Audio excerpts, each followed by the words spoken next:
Pemirsa, terima kasih Anda masih terus menyaksikan NTV Prime. Saya kembali lagi ke Ibu Titin. Ibu Titin, apa lanjutan dari pemeriksaan Bareskrim terhadap Anda untuk laporan dugaan penganiayaan yang dilakukan oleh Ibtu Rudiana terhadap terpidana kasus Vina?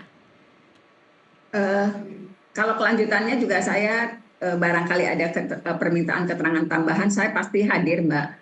Kalau kemarin kan mengenai materinya juga sudah saya sampaikan karena ada beberapa pasal yang di atas laporan Bapak Jutek Bongso selaku kuasa ketujuh terpidana, ada beberapa pasal yang diduga dilakukan dilanggar oleh Bapak Rudiana, diantaranya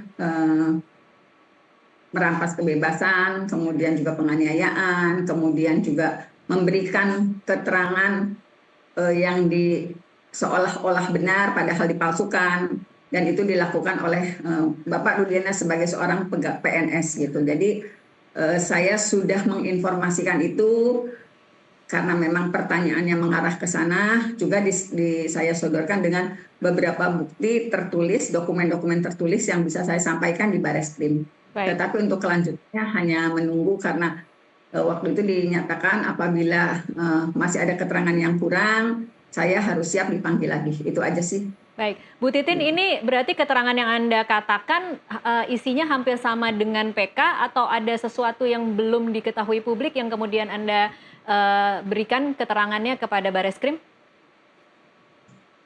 Ya, ada beberapa yang tidak tertuang di dalam keterangan di saat PK, Mbak. Jadi ada beberapa hal yang karena memang kan berbeda pertanyaannya, saya juga akan menjawab pertanyaan itu menjawab sesuai dengan pertanyaan, karena di Bareskrim juga ada beberapa pertanyaan yang tidak ditanyakan di sidang PK. Mungkin ada 1, 2, 3 yang tidak terkonfirmasi di sidang PK, tetapi ada di dalam pertanyaan saat saya dipanggil Bareskrim. Oke, kalau Anda menjalani pemeriksaan di Bareskrim, Bu Titin, rasa-rasanya nih feeling Anda seberapa optimis ini kemudian nanti akan naik ke tahap penyelidikan? Ya, kalau saya sih kalau misalnya dari 2016 semua dulu membuka institusi yang saya laporkan dulu di 2016 ke Propampolda, mau ke Komnas HAM, mau ke Komisi Yudisial juga saya laporkan. Sebenarnya kalau waktu itu mata hatinya terbuka, saya sih optimis. Kalau sekarang sih alhamdulillah dengan dukungan semua netizen, dengan fakta-fakta yang tiba-tiba ada saksi-saksi fakta yang tiba-tiba datang ke tokoh masyarakat, kemudian berani bersidang, menyatakan kebenarannya, saya sih yakin banget ini. Dari awal juga saya meyakini ini kecelakaan lalu lintas, kemudian ada rekayasa yang luar biasa.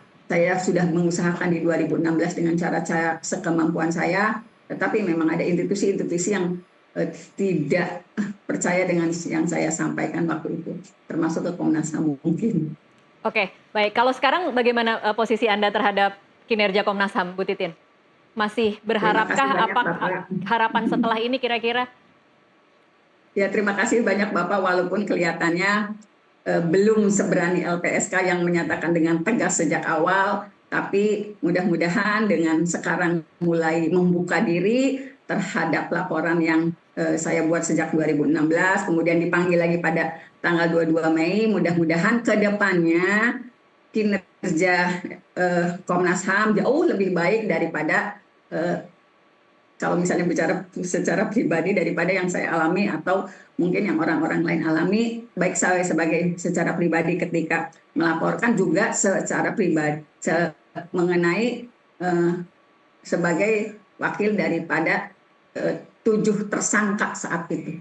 Oke, Bu Titin, kalau boleh berharap karena ini udah ada Pak Uli langsung, bisa disampaikan harapan optimal dengan mempertimbangkan kewenangan Komnas HAM, apa yang Anda harapkan bisa dilakukan oleh Komnas HAM khusus untuk para terpidana? Kalau melihat hasil yang saat ini kan kelihatannya Komnas HAM, mohon maaf, masih berpijak di 2016, di 2017. Dari rilis yang saya baca gitu, kesannya tidak mengembangkan diri lebih jauh terhadap apa sih yang terjadi sebetulnya. Jadi kelihatannya hanya melihat rilis yang di 2016-2017. Jadi harapannya kalaupun lakukan investigasi tentu saja tidak berpatokan pada di tahun 2016-2017. Kalau melihat sudah ada sidang kode etik, sudah ini berarti kan itu hanya jawaban di 2016 yang saya juga sebenarnya nggak tahu, Mbak.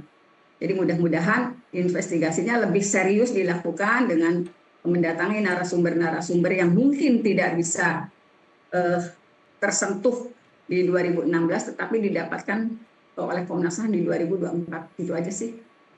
Baik, tapi kalau kita tadi sama-sama dengarkan kan Pak Uli sebenarnya cukup kerja keras ya dari sejak Mei, kemudian Juni, Juli, 4 bulan, kemudian sampai keluar hasil bahwa menyatakan ada 3 pelanggaran dan juga nanti akan ada rekomendasi dari Komnas HAM.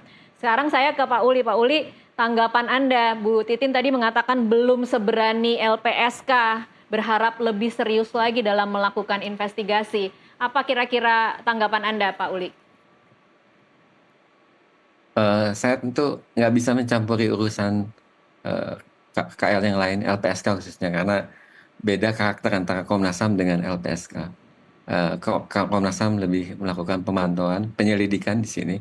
Tentu kami harus punya bukti-bukti yang meyakinkan. Nah, itu yang harus kami dapatkan seperti itu.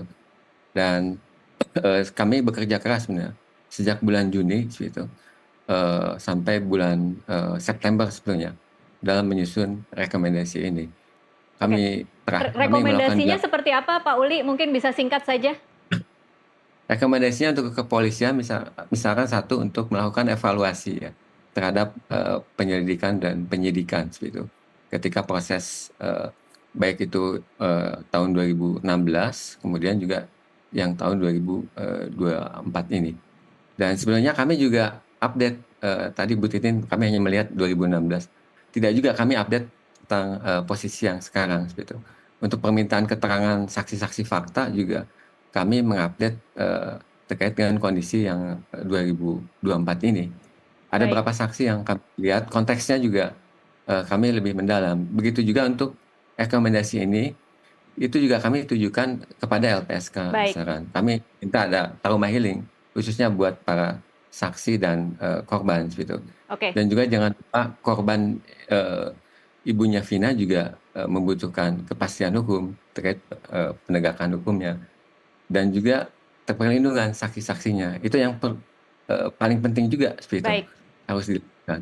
Oke, baik. Terima kasih Pak Uli dan Ibu Titin untuk waktunya bersama kami di NTV Prime. Kita akan terus mengawal bagaimana perkembangan kasus ini di hari-hari selanjutnya. Terima kasih sudah bergabung bersama NTV Prime.